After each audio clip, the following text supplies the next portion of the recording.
السلام علیکم ورحمۃ اللہ وبرکاتہ۔ آج تجوید کے نئے لیسن میں ہم نون کتنی کے بارے میں پڑھیں گے۔ جیسا کہ ہم جانتے ہیں کہ 2 زبر، 2 زیر اور 2 پیش کو تنوین کہتے ہیں۔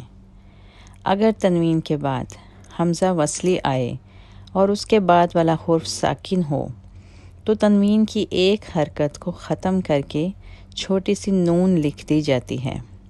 اسے نون کتنی کہتے ہیں۔ نون کتنی کو زیر کے ساتھ پڑھا جاتا ہے۔ نون کتنی 2 کلموں کو ملا کر پڑھنے کی صورت میں ادا کیا جاتا ہے۔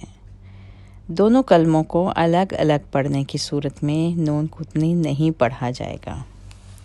آئیے اس کی اگزامپلس دیکھتے ہیں۔ سورہ ہمزہ کی آیت دیکھیے۔ یہاں پر دونوں آیتوں کو ملا کر پڑھنے کی صورت میں نون کتنی ادا کیا جائے گا۔ لُمَزَةَ نِلَّذِي۔ اسی طرح سورہ ملک کی مثال دیکھتے ہیں۔ قَدِيرُ نِلَّذِي۔ ملا کے پڑھنے کی صورت میں نون ہم زیر کے ساتھ ادا کریں گے۔ قَدِيرُ نِلَّذِي۔ سورہ اخلاص کی اگزامپل دیکھتے ہیں۔ دونوں آیتوں کو ہم ملا کر پڑھیں تو اس طرح پڑھیں گے۔ قُلْ هُوَ اللَّهُ أَحَدٌ اللَّهُ الصَّمَدُ۔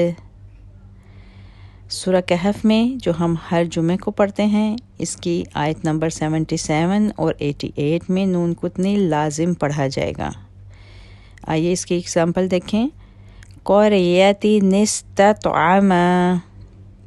قَرْيَةٍ اسْتَطْعَمَا جَزَاءً الْحُسْنَىٰ۔ نون کتنی کا نون اردو قرآن میں تو لکھا ہوتا ہے، لیکن اگر ہم عربی قرآن سے پڑھتے ہیں تو وہاں پر ہمیں خود سے گیس کرنا ہوتا ہے کہ نون کتنی کن جگہوں پر ادا کرنا ہے۔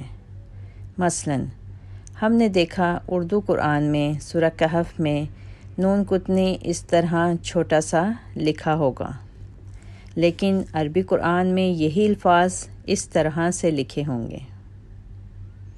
دیکھیے تنوین ہے اور اس کے بعد اگلے حرف پہ حمزہ وصلی ہے اور اس سے اگلا حرف ساکن ہے۔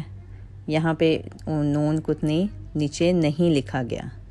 یہ صرف ہمارے اردو قرآن میں آپ کو ملے گا۔ اس لیے ہمیں عربی قرآن سے پڑھتے ہوئے خود یاد رکھنا ہے کہ جب بھی تنوین کے بعد حمزہ وصلی اور پھر ساکن حرف آئے تو نون کتنی ادا ہوگا۔ عربی قرآن کے حروف کی اگزامپلس دیکھتے ہیں۔ انشاءاللہ تجوید کے نئے لیسن کے ساتھ ملیں گے۔ السلام علیکم ورحمۃ اللہ وبرکاتہ۔